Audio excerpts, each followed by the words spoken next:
ఏమో ఇప్పుడు 500 వేస్తారంట కదా.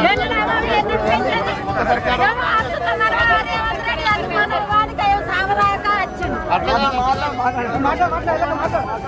500 రూపాయలు వేస్తారని ఇప్పుడు క్వింటల్కి 500 అన్నాడు, 4000 పింఛను అన్నాడు, 2 లక్షలు పింఛను అన్నాడు, అన్ని పింఛను అన్నాడు. వాడు ఆటలో అడగాల.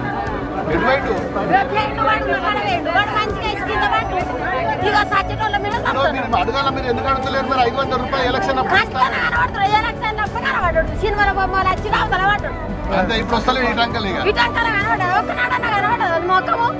500 రూపాయలు క్వింటల్కి ఇస్తా అన్నాడు. ఇస్తాడు అడగాలి, అడగాలి, వడ్లకు పెంచాలి. 500 రూపాయలు ఇవ్వాలి. ఎవడిస్తాడు మరి? ఎడికలు వస్తాయి. ఇస్తాడు 900 కడతాడంటే 400 మన ఖాతాలో పడితే మళ్ళీ పోయి సాధన అయింది. సాధన అయింది, అది పోయి లైన్ కడుతున్నాడు. గ్యాస్లో అన్నవాడ